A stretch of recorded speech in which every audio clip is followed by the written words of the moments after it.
அப்பதான் போலீஸ் என்ன சொல்றாங்க அப்படின்னா, உங்களை தேடி ஒரு 6 வயசு பையன் வந்திருக்கான், அவன் நீங்க தான் அப்பான்னு சொல்றான் அப்படின்னும் போது இவன் வந்து போலீஸே கிண்டல் பண்ணிட்டு இருக்கான். என்ன சார், அப்பா வேலைக்கு ஆள் எதனா எடுக்கிறீங்களா என்ன, எனக்கு கால் பண்ணி இந்த மாதிரி எல்லாம் சொல்றீங்க, எனக்கு கல்யாணம் ஆகல, எனக்கு குழந்தை குட்டியும் இல்ல அப்படின்னு சொல்றான். இல்ல சார், அந்த பையன் ரொம்ப கான்பிடென்டா இருக்கான், அது மட்டும் இல்லாம நீங்க வராம அங்க இருந்து போகவே மாட்டேன்னு சொல்லி அடம் பிடிக்கிறான், தயவு செஞ்சு நீங்க வாங்க அப்படின்னு சொல்லி கூப்பிடுறாங்க. சடனா ஓவர் நைட்ல எவனுக்கு தானே அப்ப நானு, சரி அவனு போய் பார்த்துட்டு வந்துருவோம் அப்படின்னு சொல்லிட்டு ஜூனும் அந்த இடத்த விட்டு கிளம்புறான். அடுத்த சீன்ல போலீஸ் ஸ்டேஷனுக்கு போயிடுறாங்க. அங்க கென்னு சொல்லி ஒரு பையனை நமக்கு இன்ட்ரோடியூஸ் பண்றாங்க.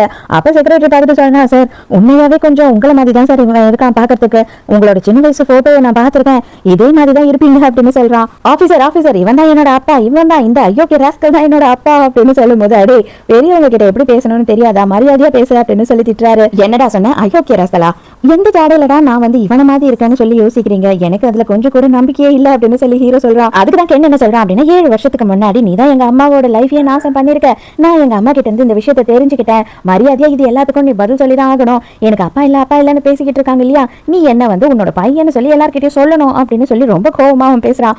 அட போங்க, எனக்கு நேரமே கொஞ்சம் கூட இல்லை, இவன் எதனா அனாத பையனா இருக்கும், இந்த மாதிரி பெரிய பணக்காரங்களை டார்கெட் பண்றாங்களா இருக்கும், நான் போறேன் அப்படின்னு கிளம்பும் போது என்ன ஓடி போய் காலை கட்டி பிடிச்சிக்கிறான். நீ தான் என்னோட அப்பா, நான் விட மாட்டேன், ஒழுங்கா வந்துட்டு எங்க அம்மா கிட்ட சாரி சொல்லு அப்படின்னு சொல்றான். அப்பதான் வந்துட்டு நமக்கு 7 வருஷத்துக்கு முன்னாடி நடந்த ஒரு விஷயத்த காட்டுறாங்க. ஹீரோ யோசித்து பாக்குறான். இவன் வந்துட்டு போதையில ஒரு பொண்ணு கிட்ட தப்பா நடந்துட்டு இருந்திருப்பான். அந்த ஞாபகம் வந்த உடனே ஒரு வேலை இருக்குமோ அப்படின்னு சொல்லிட்டு வேகமா வந்து அந்த குட்டி பையனோட முடிய ஒண்ணு பிக்கிறான். பிச்சுட்டு இதை உடனே எடுத்துட்டு போயிட்டு என்னோட டிஎன்ஏ கூட மேட்ச் பண்ணி பாருங்க அப்படின்னு சொல்றான். 2 பேரும் ரிசல்ட்டுக்காக வெயிட் பண்ணிட்டு இருக்காங்க. அப்ப ஹீரோ கிட்ட அந்த பையன், ஹாஸ்பிட்டல் உட்காந்து ஸ்மோக் பண்ணக்கூடாதுன்னு உங்களுக்கு தெரியாதா அப்படின்னும் போது, நீ கூட தான் மிட்டாயா தின்னுக்கிட்டு இருக்க, அது கூட தான் உன் பல்லுக்கு நல்லதே இல்லை, அது உங்களுக்கு தெரியலையா அப்படின்னு சொல்லும் போது அந்த பையன் உடனே அந்த சாக்லேட்டை கீழே போட்டுறான். பார்த்தா ரிப்போர்ட்ல 100% இவன் உங்களோட பிள்ளைதான் அப்படின்னு சொல்லிடுறாங்க. அது பார்த்த உடனே ஹீரோக்கு கண்ணு மொழி வெளியில வந்துட போல, என்ன ஆச்சு எப்படிடா ஆச்சு அப்படின்ற மாதிரி பாக்குறான். இப்பவாவது புரியுதா, என்ன நம்புறியா, ஒழுங்கா வந்து எங்க அம்மா கிட்ட மன்னிப்பு கேளு நீ பண்ணதுக்கு அப்படின்னு சொல்றான். உங்க அம்மா எங்கடா இருக்கா அப்படின்னு சொல்லி கேட்கும் போது குட்டி பையனுக்கு கொஞ்சம் பயமா இருக்கு. ஐயோ அம்மாவை எதனா பண்ணிடுவானோ அப்படின்னு சொல்லி யோசிக்கிறான்.